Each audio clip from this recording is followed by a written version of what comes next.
Hey, Ryan, thanks for joining us today. As a way of getting started, give us a little background on yourself. Yeah, no, Brian, pleasure to be here, and thank you for inviting me on the show. I've been a follower of yours for years and seen you on LinkedIn, so I feel like I finally made it being here. So appreciate you giving me the time. Yeah, a little bit of background. I've been doing software sales for the better part of a decade, and then prior to that, I was on the client side.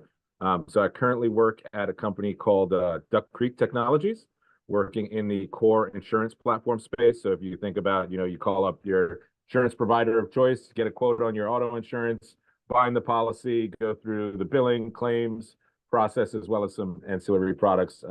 That's where I am today. Been with Duck for a year and a half. Prior to that, I was at Sprinkler doing a customer experience management sales. So I was there for about 4 years. Super cool company. Got Oh, to see them go from about 1,500 people when I joined to over 3,000. Rode the IPO and worked with some pretty cool companies while there. Prior to that, spent 4 years at MetricStream, which was governance, risk, and compliance software. So coming out of the financial crisis of 2008, obviously risk was a hot topic. And so before I went into sales, I was working at E-Trade, was there building out their enterprise risk management program. And before that, I started my career at Morgan Stanley.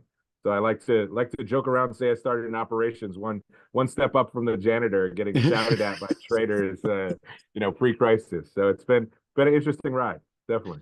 and help me understand the move to sales. What was behind that? Yeah, so funny enough, like all my friends have always been like, look, you should be in sales.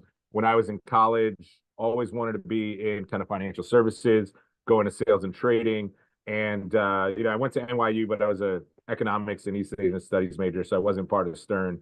And when I started interviewing, the competition to get into sales and trading was just so difficult that when I got the opportunity to go into operations at Morgan Stanley, I was like, oh, this is amazing. Get the chance to work at a great firm. I was part of the operations analyst program, and we had a presentation that we had to do as part of the program. And one of the VPs afterwards was like, "Hey, you should be in sales." And I was like, "Yeah, everybody tells me that." And it's funny, early in my career, I was just very risk averse, and a lot of that has to do from my upbringing. And this isn't something I tell folks often, but my sophomore year in college, my mom was evicted from the home that we grew up in. A year later, she injured herself, hurt her back, was evicted from her home. So by senior year, I'm like, sleeping on couches, crashing with friends. She's, living with friends and family. So the idea of going into sales and having to work for a commission was just beyond me. I was just scared that I couldn't make it. So it took me several years, and then finally, once I established myself in the practitioner role and moved into risk management, I was introduced to software that we were trying to build internally. So Morgan Stanley at the time, very big build shop. So we were building all this technology, Yeah. spending a lot on projects. Went over to E-Trade and got exposure to different software providers. And I was like, hey, why are we trying to build this when we can go buy it? So one of the program's tools we implemented was MetricStream. And then funny enough, Headhunter calls me up. He's like, hey, have you ever thought about sales? I'm like, actually, yes. And so I moved from implementing, managing the practitioner side to the sales side. So empathy, understanding the client problems, that just came very natural to me, and have been successful thus far. So it's been an interesting run. Now, it's interesting that you mentioned that those were the reasons you went into sales, but most people would say people tell you because of your personality. You like being with people, you're gregarious, you're easy to Right. talk to, you're inquisitive and curious. Yeah. Which of it was it for you? Um, I think one thing that's always driven me, so again, going back to kind of my upbringing, was like being able to support myself financially, being able to really live that life I wanted to. I learned very on in college and in high school, didn't want to be a lawyer, too much reading, Yeah. didn't want to be a doctor, too much studying. And so, what opportunities are there to make a lot of money and be successful and support your family, right? And live the lifestyle that I had wanted. So again, going into financial services, I really thought that was the only other option at the time. And Yeah. going back to the early 2000s, um, I had no idea that there was this whole world of software sales or just sales in general. So that was really kind of eye opening once I got to experience it. And that's the other thing, because I had that same fear about not making as much in Right. sales until I found out my base salary was higher than my target income as an engineer. Wow. What was there much difference in yours? Was the base salary in sales a lot less than? No, so I kind of worked it very well. I was at Morgan Stanley for several years, loved the company, great culture, great place to work. But as you know, if you stay at one place, it's very hard to get those aggressive Right. bumps in salary. So I was promoted to VP and then was lucky enough to make the move to E-Trade, and I was a senior director there. So I finally got my base to where it was a decent amount. And then the move to sales was fairly, it was pretty similar. Fairly So I lucked out. I similar. kind of timed it well. And, having the personality and the mindset for sales is one thing. Right. What was that first year in sales like executing? So, it's funny because I jump on my first discovery call. I still remember it. And I'm like, I have no idea what I'm doing. Right. Like I've only been on the client side. So I'm talking to one of my buddies who was doing he had done like carpet sales and then moved into like roofing and solar sales. And I'm like, dude, you got to give me a little bit like what methodology, how do you go through questions? So he like takes me through Sandler and all the training that he's gotten. And this was like very informal on my couch, right? This is like Yeah. week one of me going into sales. It wasn't until several years later that I got formal sales training. So for me, especially early on, I just leaned in heavy on the empathy, knowing the challenges, having been there as a practitioner, it was just very easy for me to have that conversation and ask the right questions around the challenges they're facing, ultimately the goals they're trying to achieve and like how do we bridge that gap.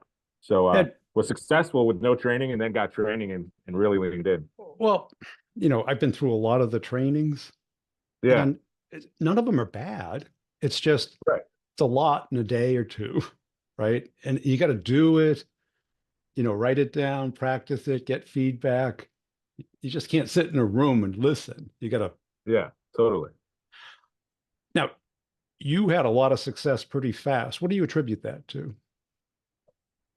So one of the things, and actually one of my colleagues I work with now, a gentleman by the name of Ed Park, right? So when I joined Metric Stream, we go out to Palo Alto. I'm in, California. I'm out there. People are driving Teslas. I'm like, oh, this is cool. Never seen this. And he gets up on stage, and it was kind of like our GKO, our annual training or kind of kickoff. And he's the top salesperson of the year, right? And I'm, maybe 6, 7 months in, and I'm like, I want to be that guy, Yeah. right? And so I just literally grinded for the next year. I was like taking in as much as I can learn, meeting with other reps, understanding where they were successful, having them join my calls.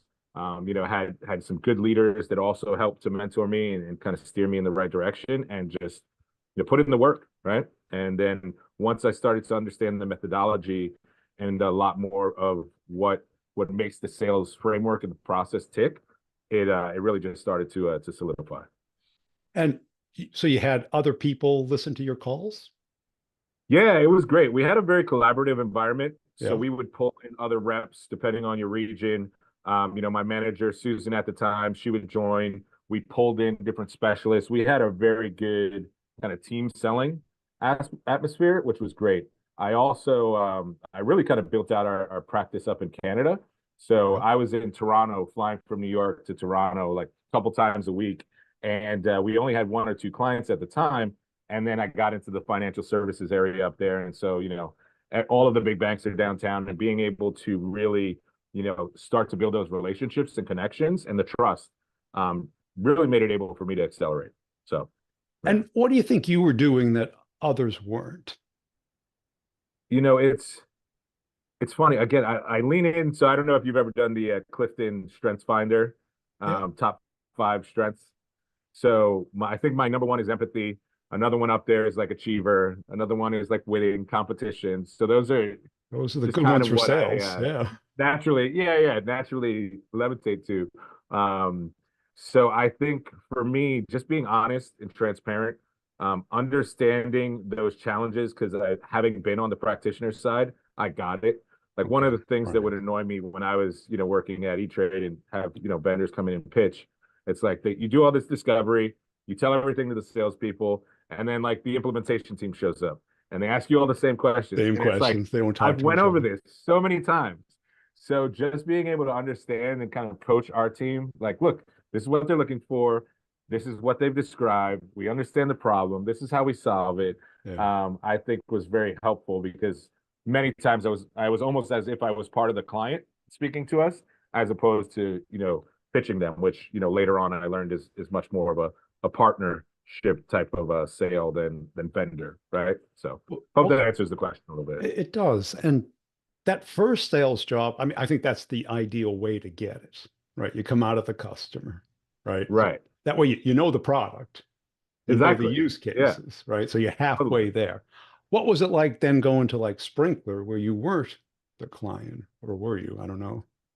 No, so I wasn't. So funny enough, my girlfriend at the time, then fiance, now wife, she leveraged Sprinkler when she was at her former company. Okay. So, I had been a Metric Stream for 4 years. It was all remote the entire time. I mean, we had a New York office, but it was fairly small, but headquartered out of Palo Alto. So working from home, doing sales for a while, I was like, I want to try something new. I've been in governance, risk, and compliance for a decade, been really successful, but I want to do something cool. Like, what's all this young, like marketing, advertising, technology stuff? So she ended up introducing me to 4 or 5 of her different vendors that she worked with.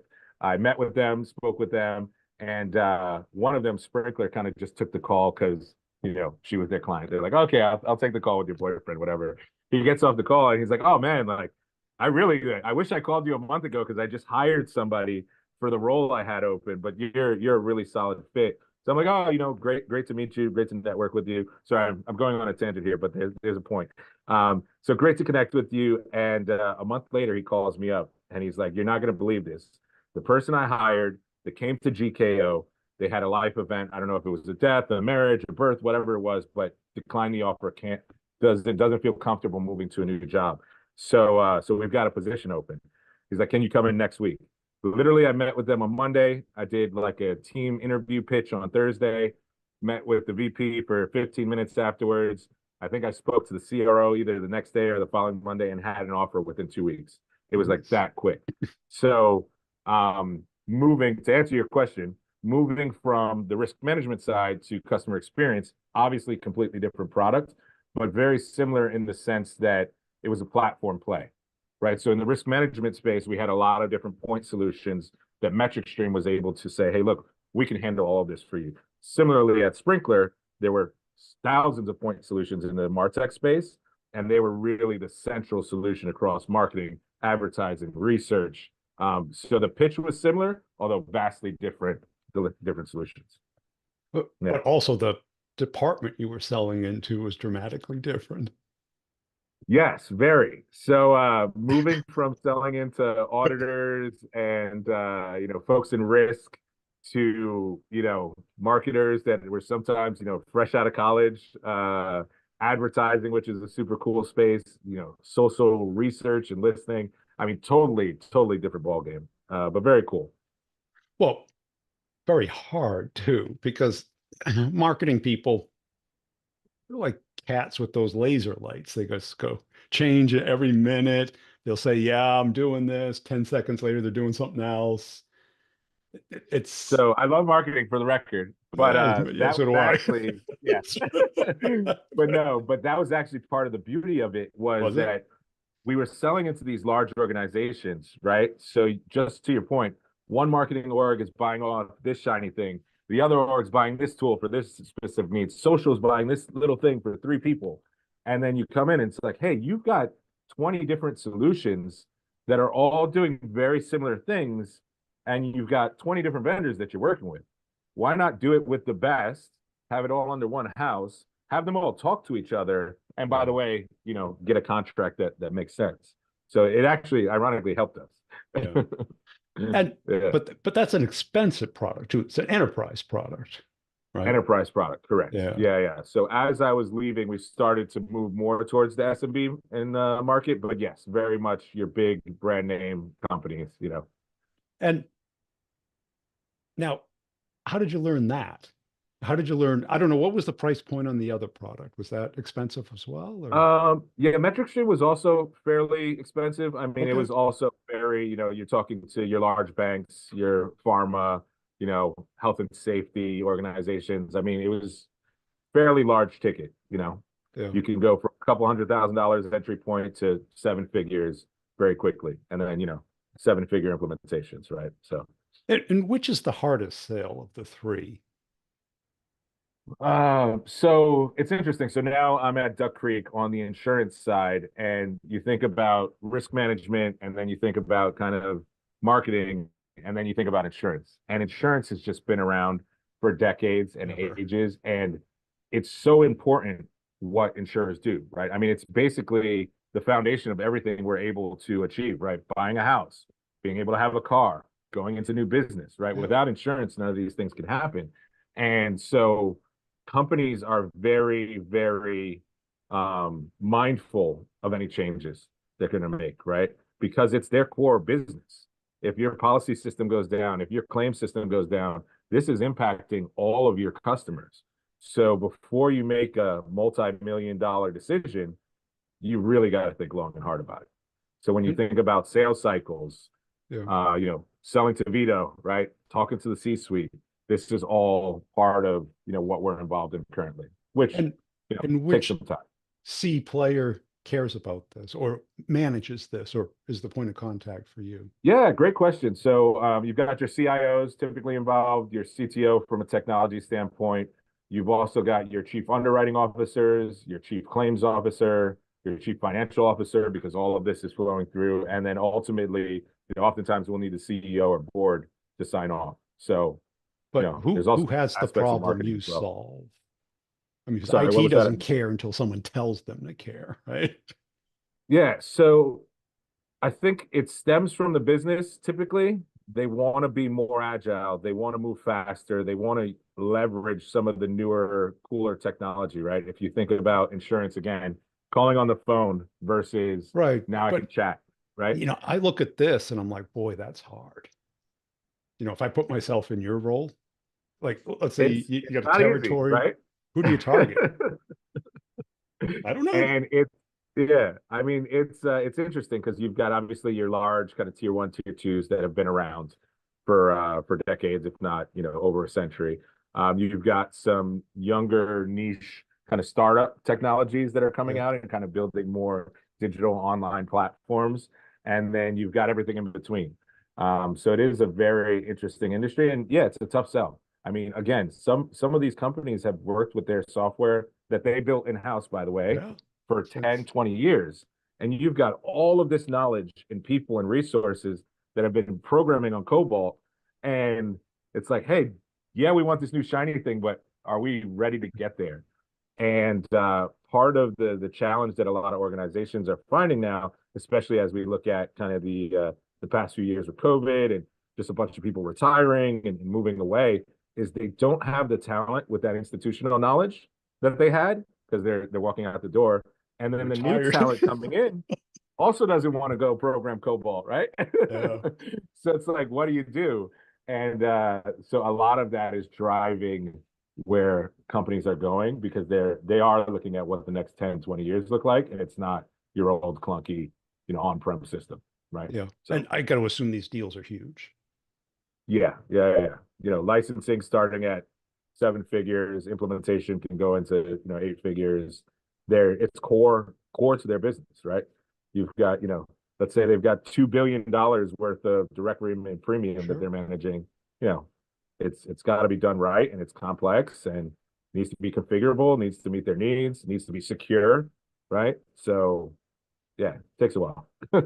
But when you were looking at this, what attracted you to? It's because it's yet different, very complex. Oh, so it's funny. I use the analogy in my career. Like I've done well at like picking a horse, right, and just Yeah, kind that's of good. following a good leader.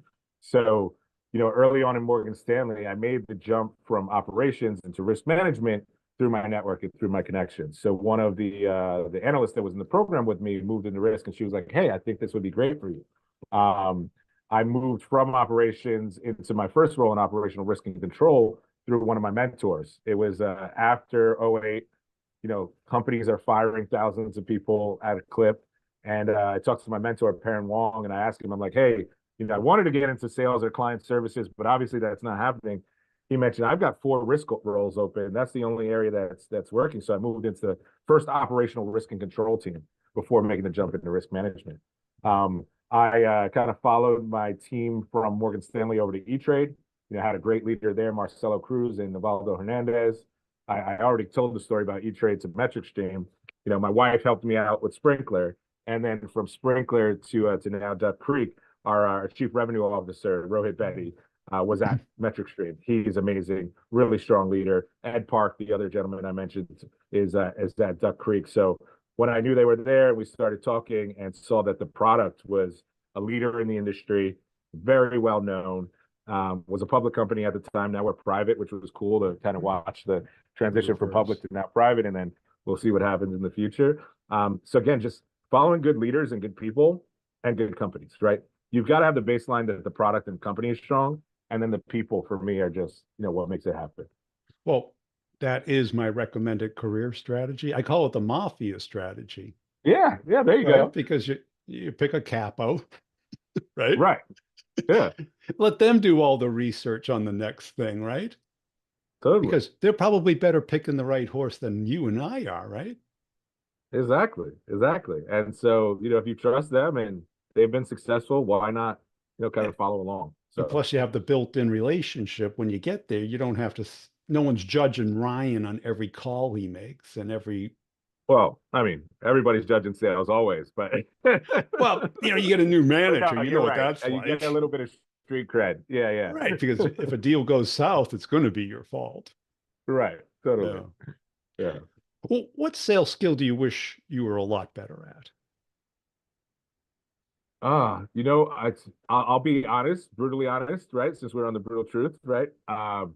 Just getting out there and just making the time to do PG and pipeline generation and none of this email nonsense, like picking up the phone and hitting the phone hardcore. And I block time in my day and I try to do it, but as you all know, you get caught up in email and client meetings, and I've got this proposal that's here that I need to finish by the end of the day.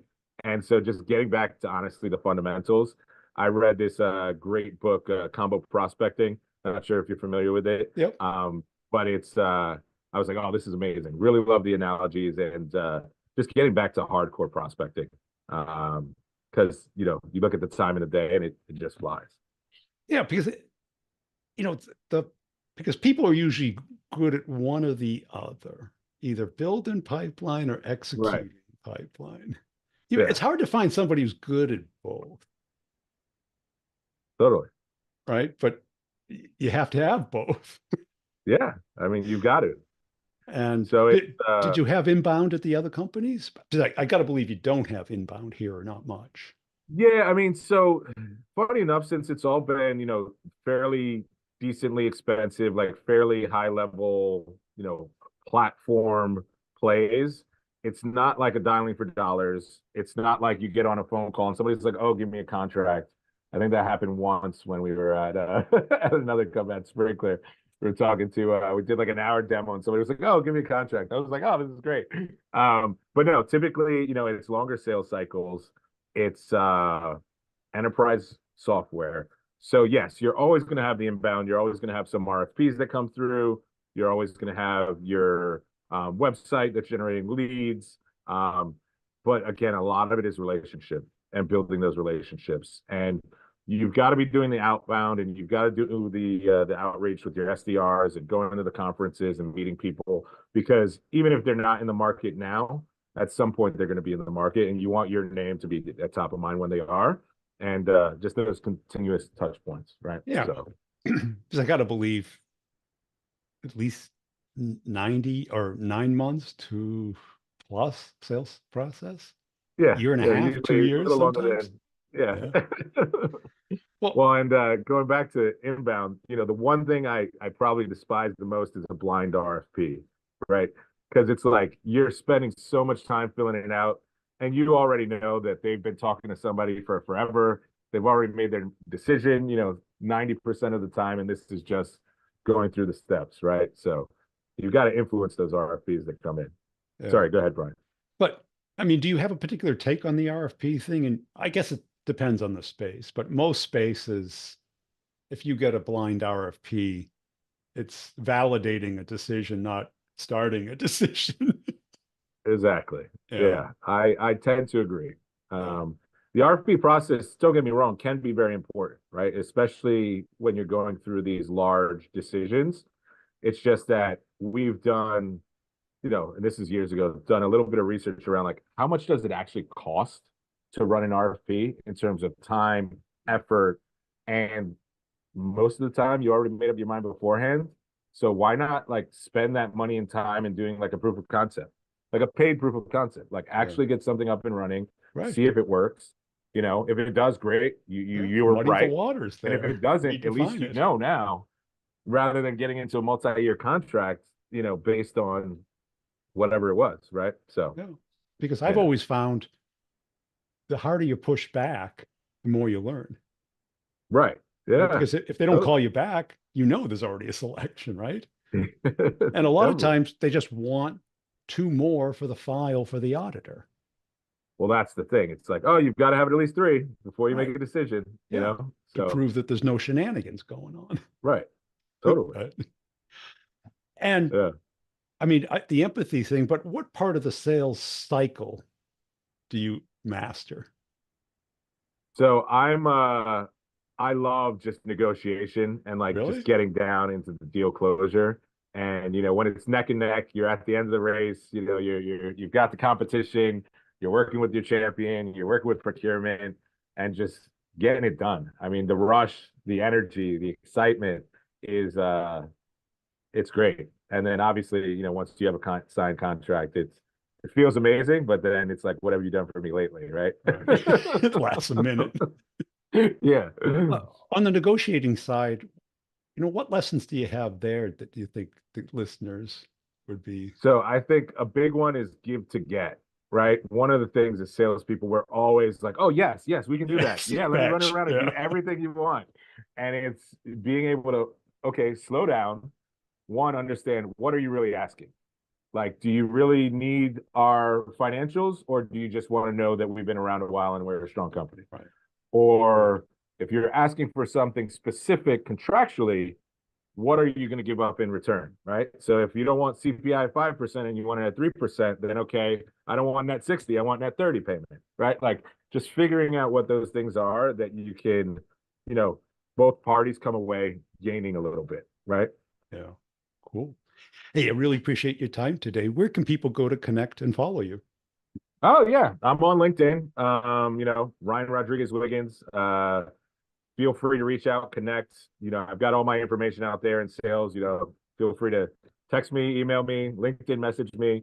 Happy to connect with folks. And Brian, thank you for this opportunity. This is actually my first podcast, so hope it turns out well.